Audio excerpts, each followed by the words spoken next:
歡迎大家再一次返到嚟彩色研經法。今次我哋一齊睇由顏色加符號3。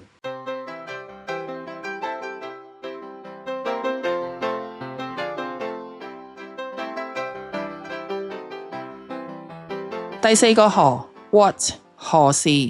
喺睇完頭3個何之後，我哋知道何時、何地、人物係點樣由顏色嘅啦。我哋亦都好想繼續睇點樣去解答第4個何 What 何時。其實 What 不外乎都係用唔同嘅詞語拼湊出一個故事，可以好準確咁樣理解每一個詞彙，就可以幫助我哋整合到成件事係乜嘢啦。譬如話動詞、名詞、形容詞、量詞、因果關係、連接詞、對比，咁呢啲詞彙點樣由顏色嘅呢？以下落嚟，我會逐個詞語類型去講解點樣由顏色同埋加符號。我亦都已經將呢啲由咗顏色加咗符號嘅詞彙放咗喺由顏色嘅 file 裏邊，當作詞彙 template 去儲新嘅詞彙，亦都可以喺日後 copy and paste 舊詞彙。我哋可以統一我哋本聖經。動詞 Verbs。而家睇下動詞點樣由顏色啦。我會喺動詞嘅前邊同埋後邊加符號，而且會由返做動作嘅人嘅顏色。動詞係某人做一個動作，呢個動作可以係主動做嘅，亦都可以係被動接受嘅。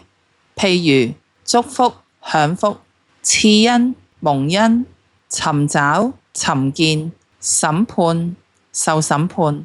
大家可以見到，我主動嘅動作係會用呢一 pair 符號，我被動嘅動作係會用呢一 pair 符號。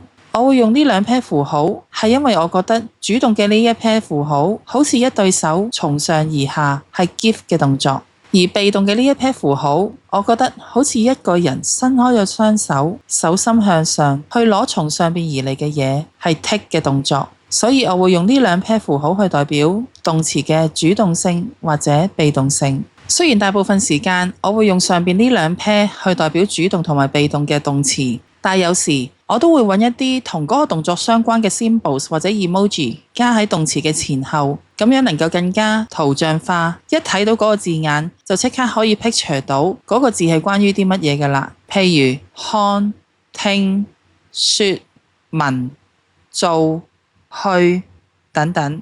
我除咗會用符號之外，我亦都會由顏色。我會睇下嗰個動作係屬於邊一個嘅，然後我會由返主動做動作嘅人嘅顏色，或者被動接受動作嘅人嘅顏色。譬如話神，我會清一色由紫色底；屬神嘅人由黃色底；唔屬神嘅人由藍色底；天使由返天使字形嘅顏色；魔鬼由返魔鬼嘅字形顏色。有一啲動物或者死物之類，我會用中性嘅顏色去代表。呢一個就係動詞嘅做法啦。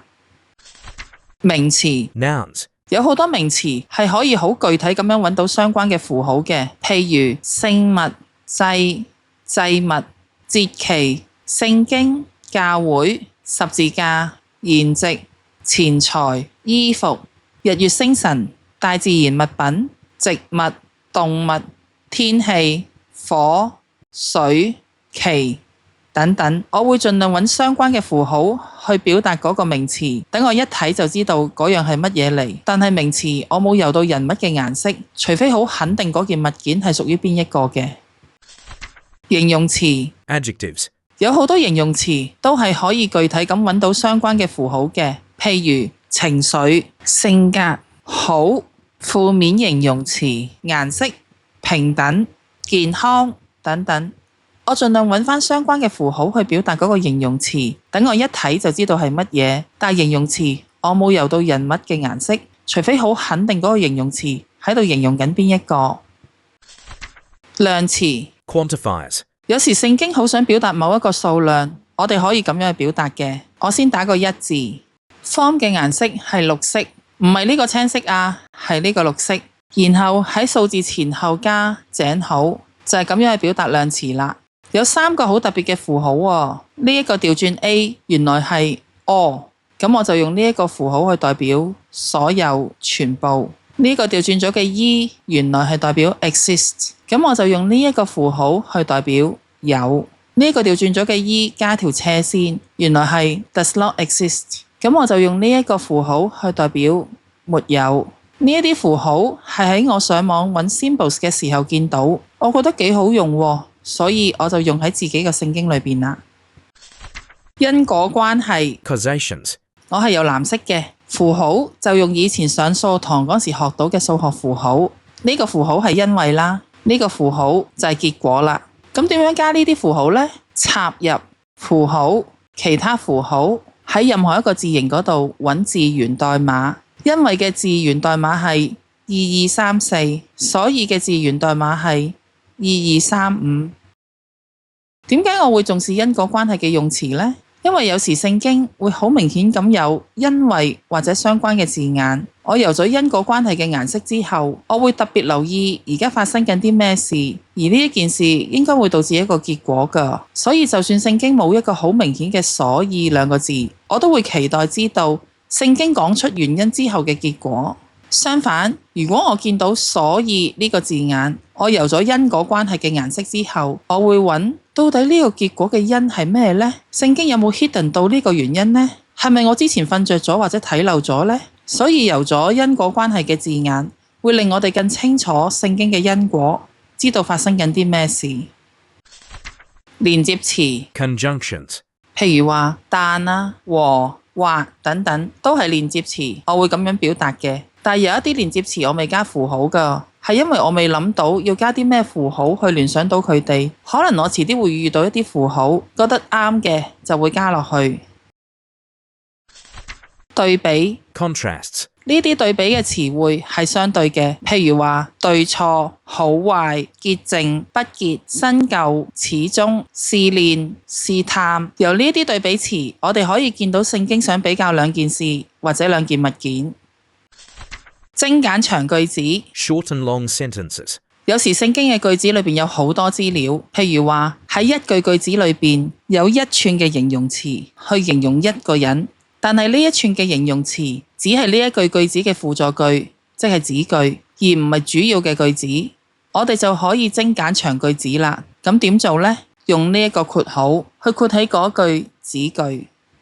譬如話帖撒羅尼迦前書2章12節，要叫你們行事對得起那召你們進他國得他榮耀的神。大家見到呢一句，那召你們進他國得他榮耀的係喺度形容緊神，所以我哋用括號括起呢一句子句，咁樣你就會見到，如果少咗括號裏邊句子句，就可以好順暢咁樣見到呢一句說話想表達嘅重點，就係要叫你們行事對得起神。又會知道其實子句想表達啲乜嘢，就係保羅想表達神嘅屬性，而呢啲神嘅屬性係同主句嘅句子係有關係嘅。咁樣睇經文，既可以睇到句子嘅重點，亦都唔會 miss 咗子句想表達嘅事。呢一個就係精簡長句子嘅用意啦。呢一啲係我個人睇聖經嘅時候嘅心得，大家可以用自己喜好嘅顏色去游自己嘅聖經。最重要嘅係，大家可以喺游顏色加符號嘅過程裏邊，放慢思想神到底喺呢一句裏邊想講啲乜嘢呢？以至到我哋唔會解錯經。我哋今集就講到嚟呢一度啦，我哋下一集再見啦，拜拜。Please subscribe, like, share, comment, and pray for this channel.